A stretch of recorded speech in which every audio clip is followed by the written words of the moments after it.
আজকে মোট 5 জন সন্ত্রাসীকে গ্রেপ্তার এবং তাদের কাছ থেকে একটি বিদেশি পিস্তল এবং 2টি বিদেশি পিস্তল এবং একটি এলজি সহ দেশীয় কিছু অস্ত্র আছে, এগুলো উদ্ধার করা হয়েছে।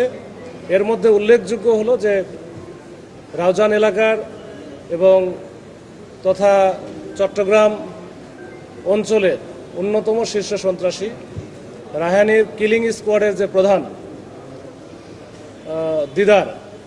দিদার এবং তার সাথে আরেকজন কিলিং স্কোয়াডের সদস্য আফসার, এই 2 জনকে কিন্তু আমরা গতকালকে গ্রেপ্তার করেছি।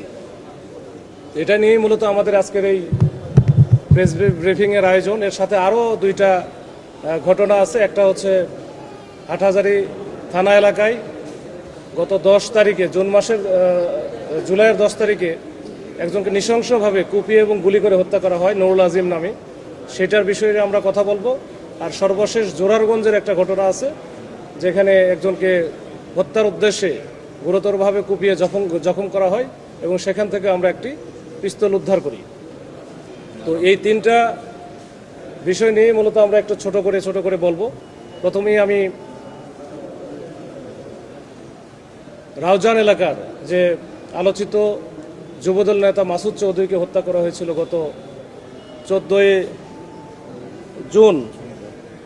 এই আপনারা জানেন, সেখানে তাকে পাহাড়তলী এলাকায় প্রকাশ্য দিবালোকে দুপুর আনুমানিক 12টা বা 12:15টার দিকে কয়েকজন সন্ত্রাসী এসে প্রকাশ্যে একেবারে শত শত লোকের সামনে গুলি করে হত্যা করা হয় এবং সেই ভিডিওটা সব দিকে ভাইরাল হয়ে যায় এবং সেখানে কয়েকজনকে 4-5 জনকে অস্ত্র হাতে গুলি করতে দেখা যায়।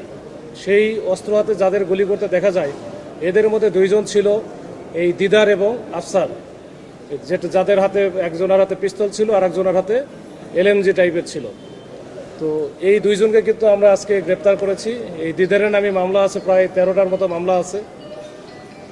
আফসারের নামে ওইরকম 8টার মতো মামলা আছে এবং সেগুলো সবই মোটামুটি হত্যা থেকে শুরু করে চাঁদাবাজি, সন্ত্রাসী বা অবৈধ অস্ত্র আইনে মামলা আছে এবং এগুলো তারা করে থাকে সাধারণত চট্টগ্রাম মহানগরী এলাকা থেকে শুরু করে রাউজান, রাঙ্গুনিয়া, ফটিকছড়ি, হাটহাজারী এই এলাকায় তাদের মূলত আধিপত্য।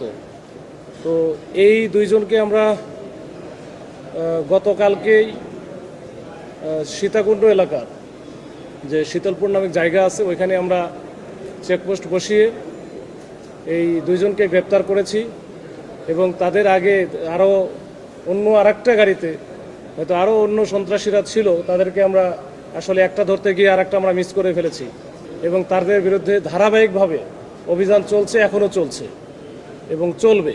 তো আমরা চাই যে এই চট্টগ্রাম অঞ্চলকে সন্ত্রাস মুক্ত করতে, সকল রকমের অপরাধ মুক্ত করতে, যেন দিনে দুপুরে এভাবে আর কেউ সন্ত্রাসের শিকার না হয়। তারপরও তাদের আসলে অনেক শেকড় অনেক দূর পর্যন্ত, আমরা শেকড়টা উপড়ে ফেলতে চাই।